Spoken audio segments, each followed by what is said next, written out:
Boa noite, Hope. Boa noite. Sejam todos bem-vindos para esta noite de adoração ao Senhor. Nós vamos para a última mensagem, que é amor em obras. E eu gostaria que você abrisse sua Bíblia no Evangelho de Jesus Cristo, conforme escreveu João. Pode abrir? João, capítulo 21, último capítulo do Evangelho de João. Nós vamos meditar nesse tema, nessa noite, amor em obras. Duas coisas tão importantes, né? Amor e obras. João, capítulo 21, último capítulo do Evangelho de João. Nós vamos ler do versículo 15 ao versículo 19. Talvez a minha versão um pouco diferente da sua. Eu costumo usar a versão NVT, nova versão transformadora. Diz assim: depois da refeição, Jesus perguntou a Simão Pedro: Simão, filho de João, você me ama mais do que estes? Sim, Senhor, respondeu Pedro. O Senhor sabe que eu o amo. Então alimente meus cordeiros, disse Jesus. Jesus repetiu a pergunta: Simão, filho de João, você me ama? Sim, Senhor, disse Pedro. O Senhor sabe que eu o amo. Então cuide de minhas ovelhas, disse Jesus. Pela terceira vez, ele perguntou: Simão, filho de João, você me ama? Pedro ficou triste porque Jesus fez a pergunta pela terceira vez e disse: o Senhor sabe de todas as coisas, sabe que eu o amo. Disse Jesus: então alimente minhas ovelhas. Eu lhe digo a verdade, quando você era jovem, podia agir como bem entendia. Vestia-se e ia aonde queria. Mas quando for velho, estenderá as mãos, e outros o vestirão e o levarão aonde você não quer ir. Jesus disse isso para informá-lo com que tipo de morte ele iria glorificar a Deus. Então Jesus lhe disse: siga-me. Vamos orar ao Senhor? Feche seus olhos, curva sua cabeça, fale com Deus mais uma vez, agradeça e peça a Deus para falar com você. Eu tenho certeza que todos, quando vai a uma igreja, não tem só o desejo de adorar a Deus. O nosso desejo, principalmente o meu desejo principal quando eu estou na igreja é de ouvir o que Deus vai falar. É claro que Deus fala através das músicas, das letras aqui, da ministração do louvor. Mas também eu anseio muito pela palavra, por aquilo que Deus vai falar comigo nessa noite. Obrigado, Senhor, por estarmos aqui reunidos neste lugar precioso que o Senhor separou para que o teu povo se reunisse, Senhor, com o objetivo de adorar o teu nome, de glorificar o teu nome, de render a ti o louvor, a verdadeira adoração, porque só o Senhor merece todo louvor e toda adoração. Também este lugar é um lugar, ó Deus, que o Senhor fala conosco. Eis aqui a tua palavra, ó Deus. Use a tua palavra por meio do teu Espírito, Senhor, para falar com cada um de nós nessa noite. E que essa palavra traga vida, ó Deus, para todos nós, em nome do Senhor Jesus. Amém. Queridos, esse é praticamente os últimos ocorridos, do relacionamento de Jesus pessoal aqui na terra com os discípulos. E Jesus está confrontando Pedro. Depois que Jesus morreu, os discípulos se espalharam um pouco, Eles ficaram com medo de sofrer a perseguição. E é claro que ela ia vir, né? Mas eles, por causa do medo, e como Jesus havia morrido e ainda não havia ressuscitado, eles se dispersaram. E Pedro e com os seus companheiros foram pescar. Então eles pensaram, olha, eu tenho que voltar a fazer o que eu fazia antes. No caso de Pedro, Tiago, João, André e mais alguns eram pescadores, então eles voltaram a pescar. Pensando, tudo acabou daqui em diante, né? Foi só um aprendizado, Jesus foi talvez mais um mestre que apareceu, mais um profeta, e Jesus ressuscitou. E Jesus voltou ao encontro deles. E nesse momento, Jesus chama Pedro para uma conversa particular. Queridos, eu entendo que Jesus, ele trata com a igreja toda de uma maneira, né? Porque a igreja realmente, a igreja de Jesus não tem placa. Mesmo que os homens tentem fazer isso, né? A igreja de Jesus não tem placa. A igreja de Jesus são todos os salvos pelo seu sangue, pela sua morte na cruz do Calvário. Todos os que creem em Jesus serão salvos. Então não há placa. Então eu entendo que Jesus, por meio da Bíblia, ele trata com a igreja é com todos os cristãos. Mas ele também trata individualmente com cada um de nós. E isso é muito importante, saber disso é importante. Porque quando nós sabemos que Jesus trata cada um de nós individualmente, isso vai valorizar a nossa fé, o nosso cristianismo.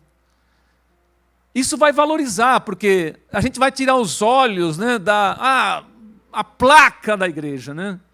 Essas coisas é terrível, né? Quando nós pensamos nisso, Jesus fala comigo e trata comigo individualmente. Independente de que se eu sou, né, teólogo, independente se eu sou mestre, doutor, se eu sou diácono, se eu sou evangelista, se eu sou bispo, se eu sou o apóstolo, Jesus trata conosco individualmente. E é isso que o texto vai nos dizer nessa noite. Eu quero que você se atente e não pense, Hope, né? Hope. Não, nós fazemos parte desse grupo que se colocou no nome chamado Hope, sim. Mas nós aqui estamos para servir a Jesus, através da Hope. Amém? Mas individualmente, Jesus quer tratar conosco. Por que Jesus chamou Pedro para ter essa conversa particular? Quem já teve aqui uma conversa particular com Jesus? Tem coragem de levantar a mão ou não? É difícil, né? Às vezes não é difícil, não. Às vezes é fácil, mas às vezes é difícil ter uma conversa com Jesus. E às vezes nós não queremos essa conversa. Mas Jesus quer conversar conosco. E Ele está sempre arrumando, né, preparando um momento oportuno para isso. E Ele preparou esse momento com Pedro. Pedro havia falhado na sua fé. Pedro ficou marcado e vai sempre ficar lembrado como aquele que negou 3 vezes a Jesus. Isso está escrito na Bíblia. E como nós sabemos que Pedro negou Jesus a 3 vezes? O primeiro evangelho a ser escrito foi o evangelho de Marcos. E Marcos não foi apóstolo, né? Marcos era ainda menino quando Jesus andou aqui na terra. Marcos foi auxiliar de Pedro, já no tempo de Pedro, já experiente, né? E ele ajudou muito o apóstolo Pedro. Então, todo mundo entende e sabe que quando ele escreveu o evangelho, Marcos escreveu o primeiro evangelho, depois vieram os demais, tudo que ele mais sabia ele ficou sabendo através de Pedro. Então o próprio Pedro falou para Marcos: eu neguei o mestre 3 vezes. Numa só noite. Precisa ter coragem, né? Para reconhecer, né? Marcos, que Marcos ainda era garoto na época, né? Eu neguei a Jesus. E foi dessa maneira, eu vou te contar.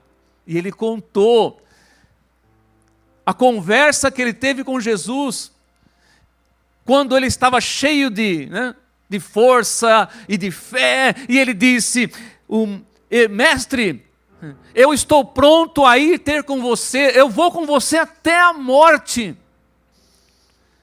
Eu estou do seu lado, pode contar comigo. E Jesus falou para ele: Pedro, o diabo queria te peneirar. O diabo queria destruir você. Eu não deixei. Eu roguei ao Pai por você. Jesus não deixou que o diabo destruísse a Pedro. Mas ele ainda falou: mas antes que o galo cante, você vai me negar 3 vezes. E Pedro, acho que nem lembrou disso, né? Do que Jesus falou para ele. E era uma conversa particular. E agora eles estão novamente numa conversa particular. Ele disse para Jesus que estava pronto. Há poucos dias atrás: Senhor, eu estou pronto e, se necessário, eu vou até a morte com você. Agora Pedro está diante de Jesus para uma outra questão. Jesus já perdoou ele já. Jesus é, como disse a Natália aqui, né? Jesus é bom. Deus é bom. Nós não merecemos tanto amor assim. E agora Pedro está diante de Jesus para uma outra questão. Você me ama? Essa é a grande questão. Não é a questão agora, não é mais questão: você está disposto a ir comigo até a morte? A questão agora é se você me ama. E é bom a gente entender o que é o amor na Bíblia, viu, queridos? O amor na Bíblia não é uma questão de emoções. Isso é muito do ocidente nosso aqui, tá? A questão na Bíblia de amor não é muito de emoções. Eu sinto uma emoção por aquela pessoa, então eu amo aquela pessoa. Tenho afinidade com ela, então eu amo aquela pessoa. Na Bíblia, amor não é assim. Amar na Bíblia é um ato da vontade e da obediência. Não é emoções. Emoções passam. E quando elas passar, você vai dizer: eu não amo mais essa pessoa. É o que nós vemos hoje, né? A quantidade de divórcio que tem no Brasil, no mundo. Eu não amo mais. Porque nós pensamos que o amor é emoções. Na Bíblia, amor não é emoções. Amor é um ato da vontade e da obediência. Já fica mais difícil, né? Porque quando acabam as emoções, parece que nós não temos mais responsabilidade. Mas com Jesus não é assim. Porque o amor com Jesus é um ato da vontade e da obediência. Uma mãe ama seu filho constantemente. Cadê as mães aqui? Uma mãe ama seus filhos constantemente. Independentemente de suas emoções. Seu cuidado diário com o seu filho é a prova do seu amor. Uma mãe que chega a passar a noite inteira cansada, sem emoção nenhuma, mas está lá cuidando do seu filho. Por que está fazendo isso? Porque ela ama o seu filho. Ela sabe o tamanho da sua responsabilidade. Então, o nosso amor não é medido por nossas emoções. Que um dia a mãe quer cuidar do filho, hoje eu estou bem. Um dia ela não está bem, então hoje eu não vou cuidar do meu filho. Não. Isso não é amor? Não é amor baseado em emoções. É amor baseado em obediência, em responsabilidade. Um marido não pode convencer a sua esposa, ou uma esposa não pode convencer o seu marido, né, por simples confissão. Uma coisa que eu nunca gostei muito, né? Ah, eu te amo, eu te amo, eu te amo, eu te amo, né? Ah, você não falou hoje que você me ama? Será que isso mostra que nós realmente amamos a nossa esposa? O marido? Então, tanto o marido como a esposa não pode convencer o outro somente dizendo, né, que ama. Mas ele pode e ela pode convencê-lo como? Por meio dos seus atos. Pela forma como ela trata o marido, pela forma como ele trata a esposa, os filhos, como os filhos tratam os pais. Não é dizendo, pai, eu te amo, mas como você mostra o seu amor? Tem que ter alguma reação ou uma ação nisso aí. Nós temos que mostrar e provar isso de alguma maneira. Então, assim nós devemos amar, não apenas em palavras, mas em ações e por meio de obras. Esse é o interrogatório que Pedro está sofrendo. Pensou a sua esposa sentada ao seu lado, o seu marido sentado, você me ama? Amo. E o que você tem feito por mim?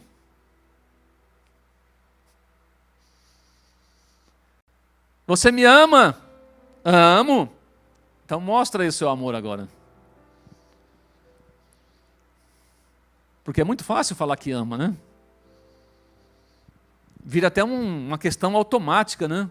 Você passa 10 anos, 20 anos, 30 anos, 40 anos casado, 50 anos casado, e você fala que ama como se fosse uma coisa que virou repetitivo. Mas como nós mostramos isso no dia a dia? Então você lembra que Pedro havia fracassado. Pedro fracassou. E eu acredito que ele entendia isso, porque a Bíblia diz que ele chorou amargamente. Ele entendeu que ele fracassou com Jesus. E isso é um bom sinal. Quando nós reconhecemos que fracassamos em algum momento com Jesus, ou com nossa família, ou com a nossa esposa, ou com o marido, ou com os filhos, é bom que nós reconheçamos, eu fracassei. Mas lembre-se, isso aqui não é o fim, né? Errar não é o nosso fim. Cometer um pecado não é o fim da nossa vida. Errar com Jesus também não é o fim da nossa vida. Ele não vai jogar você no inferno porque você marcou um compromisso com ele e não cumpriu. Ele sabe que nós não somos Deus, né? E para ver se agora ele estava disposto a segui-lo, Pedro, você está disposto a me seguir? Jesus questiona ele. Porque o amor, a Bíblia diz, no livro de Cantares, Cântico dos Cânticos, capítulo 8, a Bíblia diz que o amor é forte como a morte. Pensou nisso? O amor é forte como a morte, é poderoso o amor. Lembre-se, não é aquelas emoções, né? Paulo falou assim, ó, se eu pegar todo o meu dinheiro, todos os meus bens e der aos pobres, mas se eu não fizer isso com amor, não serve para nada. Serve para meia hora de alegria para a pessoa. Logo depois ela nem vai lembrar mais. Porque se não tiver amor, não emoções, amor, não vai ter efeito nenhum. O amor é forte como a morte. É tão poderoso. Olha o que o Felipe falou aqui. Que o prefeito do Rio Grande de Porto Alegre disse, se não fosse os voluntários, ele está entendendo que aquelas pessoas se disponibilizaram para fazer alguma coisa e mostraram amor nisso. Elas não ficaram sentadas falando mal do governador, falando mal do prefeito, falando mal que a cidade tem poucas igrejas, falando... Não! Elas se colocaram à disposição. Elas foram lá trabalhar. Isso mostra amor.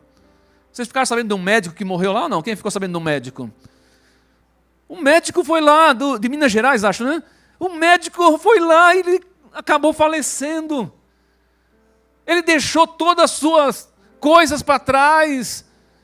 Muitas responsabilidades ele deve ter deixado para trás. Sua família, não sei quantas pessoas tinha. Deixou alguns pacientes, talvez, não sei, mas ele foi lá. Porque é muito fácil ficar falando aqui, se eu pudesse fazer alguma coisa, você pode fazer. Você pode fazer. Se ele ama Jesus, ele está pronto para obedecer. Porque quem não ama não está pronto para obedecer. Quem não ama não está pronto nem para casar. Não é verdade ou não? Quem não ama não está pronto nem para ter filho. Obedecer e dar a sua vida por ele, pela obra. Nós estamos falando sobre amor em obras. Qual a dimensão do amor de Pedro por Jesus? Jesus sabia do tamanho do amor de Pedro por ele, mas será que Pedro realmente sabia a dimensão do amor que ele tinha por Jesus? Você sabe?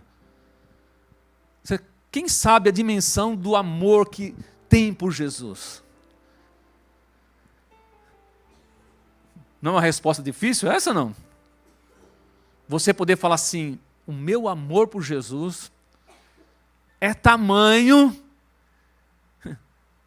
que se ele me pedir agora, porque é ele que pede, né? É ele que separa as pessoas. Os pastores somente abençoam, não é isso, Eber? Os pastores somente abençoam. Vai, querido. Deus te chamou para ir para a África, nós vamos te abençoar. Nós vamos te orar por você. Mas é você lá na África. O Heber até lembrou aqui do pastor Tiburcio, lembra? Quantos anos aquele homem ficou na... Agora ficou bom. Eu gosto de ver as pessoas, pode acender, não? O pastor Tiburcio ficou uns 20 anos na África, não? Por aí, né? Mais 20, né? Eu não lembrava. Ele falou para mim isso aí. Ele pegou 4 vezes malária na África. E os médicos disseram, olha, você precisa ir embora, senão você vai morrer. E houve resistência dele para voltar para o Brasil. Mesmo depois de ter pegado 4 vezes malária e quase morrido lá em África. Olha a paixão desse homem. Paixão não, o amor desse homem pela obra. O desejo de levar o evangelho lá em Moçambique, onde ele ficou mais tempo. Jesus me chamou para a África, eu vou para a África. Se Jesus te chamar hoje e perguntar, você me ama? Cuida do que é meu. Cuida do que é meu. É isso que Jesus está falando para Pedro. Cuida do que é meu. Você não consegue cuidar do que é de Deus se você não amar Jesus. Por isso que muitas pessoas não querem compromisso com a igreja local. A igreja onde elas estão inseridas, elas não querem compromisso da seguinte forma, eu preciso fazer alguma coisa. Porque o meu amor não pode ser somente em palavras. Eu te amo, eu te amo, eu te amo, eu te amo, Jesus, eu te amo, Jesus. Eu coloquei até um retrato seu aqui, ó. Inventaram, né, uma face de Jesus, ninguém sabe como que é, mas para as pessoas colocarem na sua casa, no chaveiro, né? Eu te amo, Jesus, eu te amo, Jesus. Pedro, você me ama?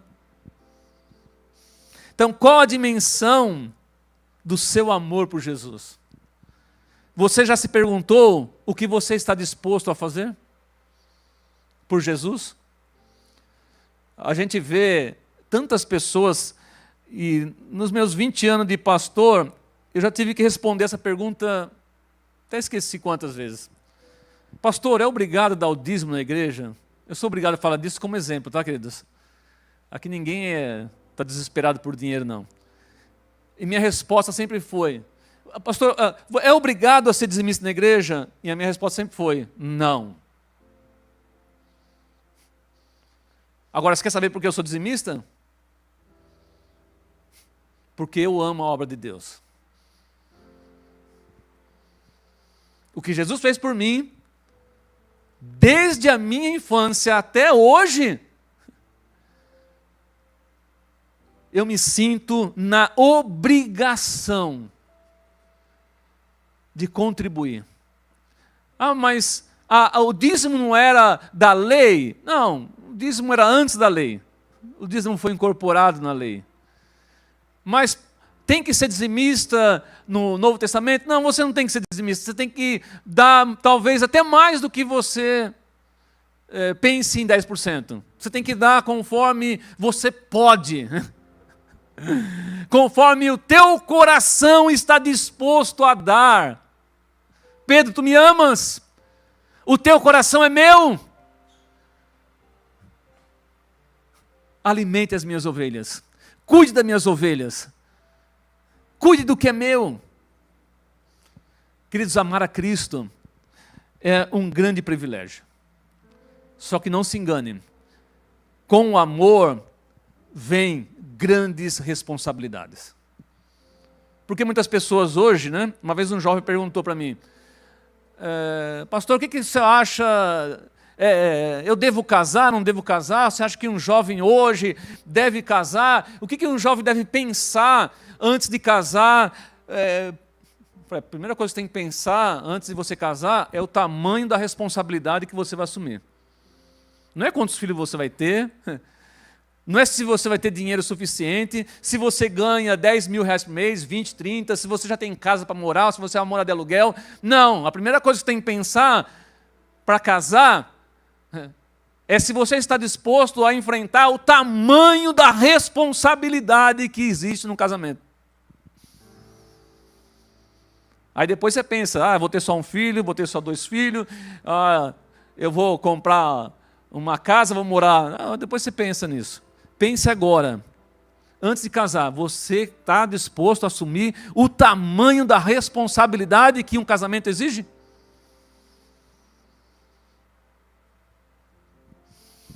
Então, pensando em responsabilidade, esse texto aqui nos dá 3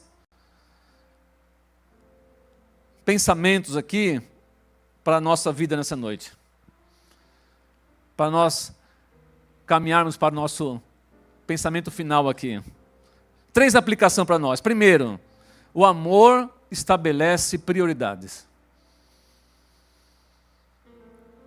Pensando no amor para sua esposa, se o seu casamento, se a sua esposa não for prioridade na sua vida, você casou, qual é a prioridade?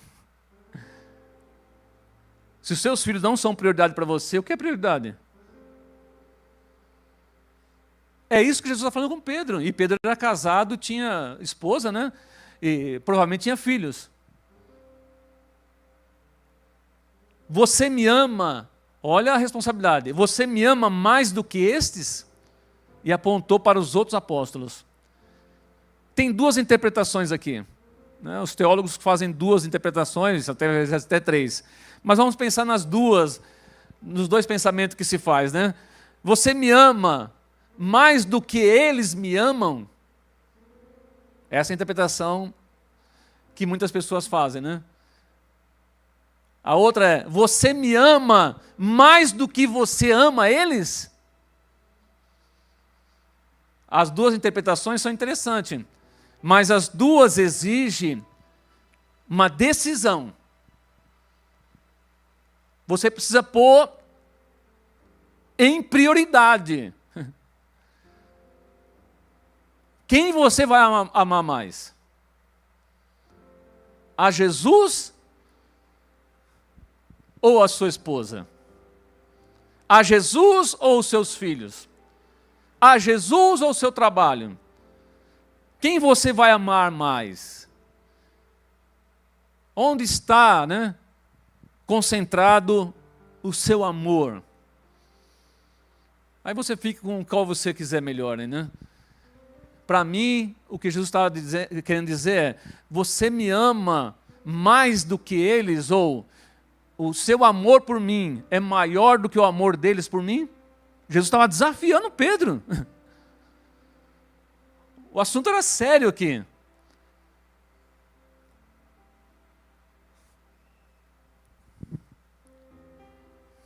Quantas pessoas se casam e não priorizam o casamento? Aqueles homens que casam e largam a mulher em casa e vai jogar futebol. Toda sexta-feira tem que sair com os amigos e a esposa não vai para lugar nenhum. Eu sei disso porque eu vivi assim. Meu negócio era jogar bola. Quantas vezes deixar a mulher em casa, os filhos pequenos em casa e sair por aí? Parecendo que era uma vida de solteiro, né? Eu não conseguia largar, aquela afeição, não vou nem falar amor, aquela afeição que eu tinha pelos amigos, por aquilo que eu gostava, tudo. Peraí, mas você não casou? Não que a pessoa esteja proibida de fazer isso, mas ele não pode ser uma prioridade na sua vida.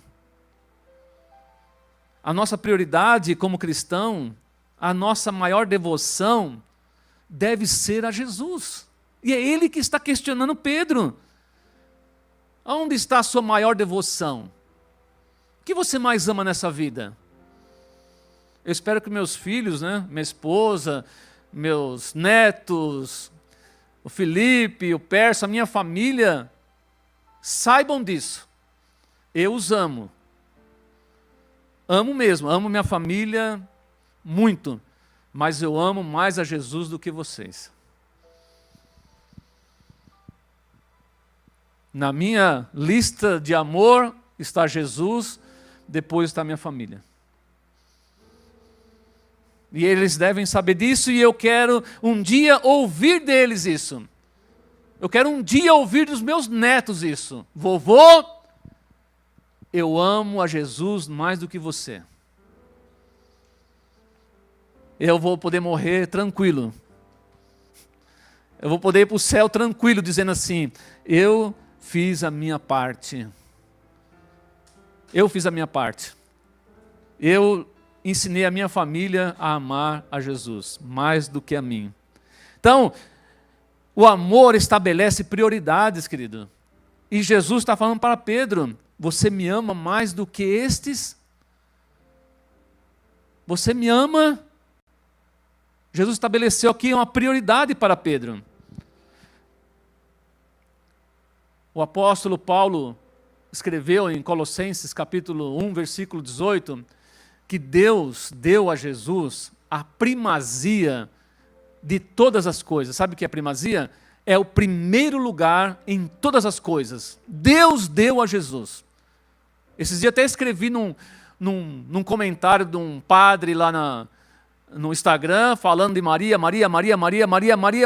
falei para ele: padre, por que você não vai ler Colossenses 1,18, criatura? Jesus tem a primazia. Deus deu a Jesus o primeiro lugar no universo. Então, que em nossos corações, Jesus não esteja em segundo, em terceiro, em quarto. Jesus precisa estar em primeiro lugar na nossa vida. Deus deu a Ele a primazia. Não ousemos dar o último lugar para Jesus. O cantinho do coração para Jesus. O último lugar para Jesus na nossa vida. Não ousemos fazer isso. Nós temos que estabelecer prioridades. Segundo, o amor nos leva ao compromisso. Jesus disse: você me ama? Ele: Senhor, o Senhor sabe que eu te amo. Ele só não tem a palavra aqui onisciente, mas ele só faltou falar: o Senhor é onisciente, porque ele falou: o Senhor sabe de todas as coisas, de tudo. O Senhor sabe que eu te amo. Então, já que você me ama, alimente as minhas ovelhas. Vai ser pastor das minhas ovelhas. Cuide do que é meu. É isso que Jesus está falando, porque este não é um amor que se limita em palavras, mas aquele que se manifesta como? Em obras. Você disse que me ama, então eu vou te dar a responsabilidade. Porque o amor nos leva ao compromisso. Que amor é esse que não tem compromisso? Pedro foi chamado para pastorear a igreja de Jesus, cuidar das suas ovelhas, cuidar delas, alimentar elas, que são as pessoas, né? Eu acredito, e quero acreditar, se isso não acontecer na sua vida ainda, tem que acontecer. Você sabe para que você foi chamado? Talvez algum adolescente, jovem, né, não vai saber ainda para que Deus me chamou. Mas você que já está que nem eu, né, já passou dos 30 anos, você sabe para que Deus te chamou? Quantos sabem para que Deus chamou? Se você sabe para que Deus te chamou, obedeça. Mostre para Deus, para Jesus, que você o ama. Mostre isso. Do mesmo jeito que você mostra para sua esposa que você ama ela. Da mesma maneira que você mostra para os seus filhos, filho, eu te amo. Tudo que eu tenho é teu também. E é mesmo. Tudo que você pode dar para o seu filho, você faz isso com amor. Então mostre para Jesus, eu te amo, Jesus. O que eu tenho que fazer? Qual é o meu chamado? Eu quero contribuir. Em Efésios 4, 11 a 12, o apóstolo Paulo escreveu assim, ele, Jesus, designou alguns para apóstolos, outros para profetas, outros para evangelistas e outros para pastores e mestres. Então é Deus, é Jesus quem chama e quem separa cada um para a sua responsabilidade. Eles são responsáveis por preparar o povo santo para realizar sua obra e edificar o corpo de Cristo. Se Jesus nos chamou para ser pastores, eu tenho que trabalhar, contribuir para o crescimento da igreja, para o crescimento pessoal das pessoas. Como? Ensinando a palavra de Deus, orando por essas pessoas, instruindo, exortando, corrigindo. É isso que os pastores fazem. Então, quando você sentar para ouvir a palavra de Deus, você fala, Deus, usa este homem, esta mulher que vai falar para abençoar a minha vida. Porque esse é o propósito nosso aqui. Nos abençoar uns aos outros. Então, a função dos que ocupam cargos na igreja é empenhar-se para que os membros da igreja sejam formados, ajudados, guiados e cuidados. Mas não são só os pastores que têm responsabilidade. Todos nós temos responsabilidades. Porque o apóstolo Paulo também disse assim, todas as vossas obras, aqui não está limitado só a algumas pessoas, todas as vossas obras sejam feitas em amor. Você vai tocar? Eu fui chamado para tocar. Hoje nós estamos estreando o Luciano aqui, que bênção. Glória a Deus, Luciano, para a sua vida. Não? Olha, aceitou o desafio. Estávamos precisando de um tecladista, não é isso, Heber? Fomos lá e falamos com ele, né? Sabemos que ele toca. Está aqui, Vamos sair da área de conforto. Qual é a área de conforto? Jesus, eu te amo. Jesus, eu te amo. Jesus, se eu soubesse quanto eu te amo. E olha que ele sabe, né? E olha que ele sabe, né? Todas as vossas obras sejam feitas em amor. Eu fui chamado para cantar, para adorar. Eu fui chamado para tocar. Eu fui chamado para ser um voluntário. Eu fui chamado para evangelizar. Eu fui chamado para ser um missionário. Eu fui chamado para contribuir. Sabia que tem muitas pessoas que não podem fazer muitas coisas porque elas são muito ocupadas e elas ajudam financeiramente? Porque elas não podem ir. Ela fala assim, eu vou ajudar orando e vou ajudar ofertando. Eu não posso fazer muita coisa, mas está contribuindo para o crescimento do reino de Deus. E por último, terceiro, o amor nos chama à renúncia. Versículo 19, então Jesus lhe disse, siga-me. E agora, hein? Você me ama? Siga-me. E Pedro já tinha aprendido com Jesus, né? Que o caminho para andar com Jesus é estreito, é apertado, é difícil, é muitas vezes, ou a maioria das vezes, em aflições, porque é o caminho que leva ao céu. Ele nos chama à renúncia. Jesus disse a Pedro, siga-me.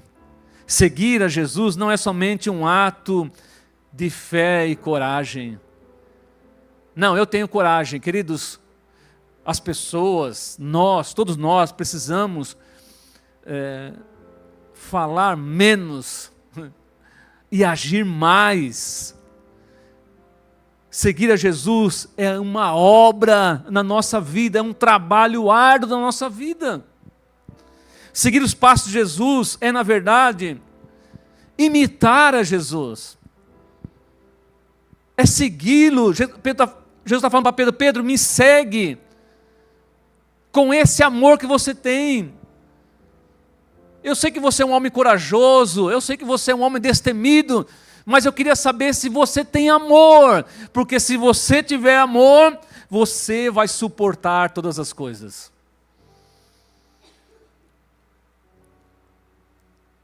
Perguntaram para um casal de idosos, né? O que os mantinham junto depois de mais de 60 anos de casado?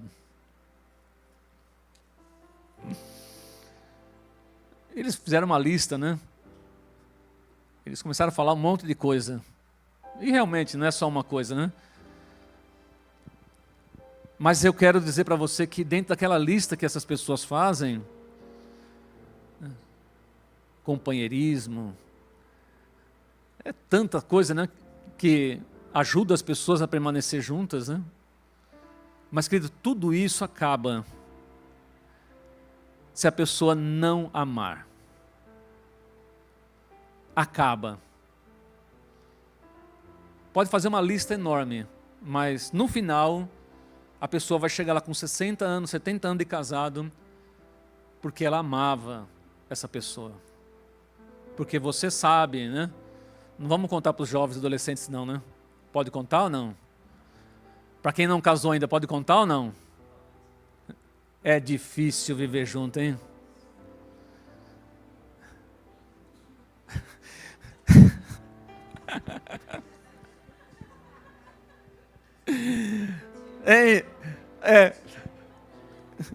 Se não tiver amor, o apóstolo Paulo falou, se não tiver amor, eu poderia falar a língua dos homens, língua dos anjos, mas se não tiver amor, é como um símbolo, é como um sino que você fica batendo lá, ó, a mesma coisa, né? Não edifica em nada, não está baseado em nada, mas um casamento que dura tanto tempo tem que ser respeitado, viu? E ninguém vai querer dizer que um casamento desse foi perfeito. Não, um casamento desse lutou muito e o amor prevaleceu. Amém, Fábio? siga-me. E leia, querido, leia os evangelhos, né? E você vai ver o quanto Jesus trabalhou, o próprio Jesus, o quanto ele trabalhou, o quanto ele andou, o quanto ele evangelizou, o quanto ele fez, e ainda assim ele deu a sua própria vida. Nós temos que olhar para Jesus. Jesus também é o nosso exemplo de renúncia. Como homem, a Bíblia diz que ele se humilhou, tornando-se obediente até a morte e morte de cruz.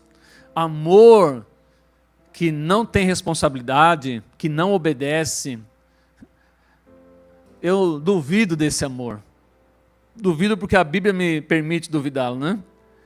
Eu quero encerrar dizendo para você, né, que o cristão não olha para o serviço que presta ao Senhor como um mero dever. Você não pode olhar para aquilo que você faz para o Senhor como um mero dever, mas como um privilégio, com prazer, porque isso vem do amor que nós sentimos por Jesus. Veja, né? O Weber falou aqui no começo do culto, dizendo que Jesus ceiou aquela noite com os discípulos, né? E eram apenas alguns homens, e aqueles homens, usados por Deus, transformou o mundo. Jesus escolheu alguns homens para levar o evangelho e transformar o mundo, e o mundo foi transformado totalmente. Porque alguns homens mostraram realmente que amavam Jesus, o evangelho, e estavam dispostos a fazer e obedecer aquilo que Jesus queria. E o evangelho precisa continuar. Isso deve ser para nós um amor enorme, grande. Jesus tem que ser o nosso bem maior, o mais precioso que nós temos, né? William Carey, um missionário inglês, que foi chamado pai das missões modernas. Quero encerrar com a frase dele. Ele foi missionário durante muito tempo e um homem de Deus. Ele disse assim, ó: esperai grandes coisas de Deus. Quantos esperam grandes coisas de Deus? Não é isso que as pessoas falam e fazem? Espera. Espere em Deus. E não espere qualquer coisa não. Hoje em dia então, né? Não espere que Deus vai te dar um empreguinho, não. Deus vai te dar o emprego, Deus vai te dar o salário, Deus vai te dar aquela mulher, né? Deus vai te dar aquele homem. Não é isso que falam hoje? Aí o William Carey diz assim, ó: esperai grandes coisas de Deus. Não é errado, mas lembre-se, praticai grandes obras para Deus. Vamos orar? Coloque-se em pé.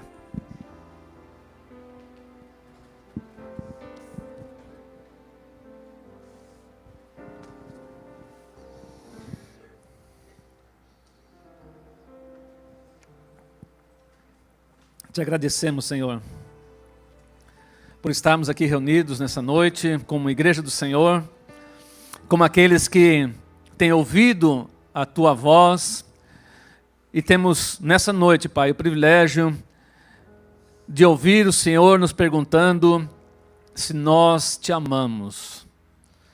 Senhor, Tu sabes de todas as coisas, Senhor. Tu sabes que eu Te amo.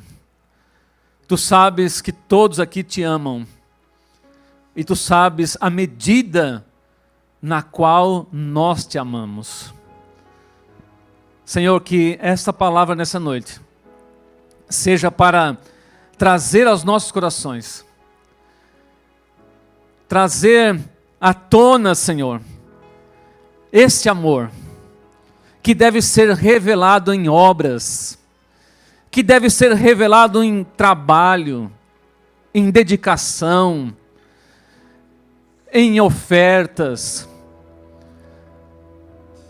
compartilhando os dons. Senhor, que nessa noite, esta palavra mude o curso da vida de muita gente nessa noite.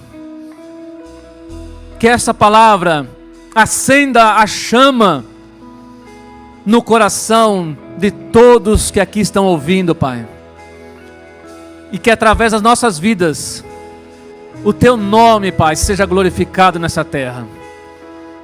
E muitas obras sejam feitas através das nossas mãos, dos nossos pés, dos nossos joelhos, do nosso dinheiro, da nossa força.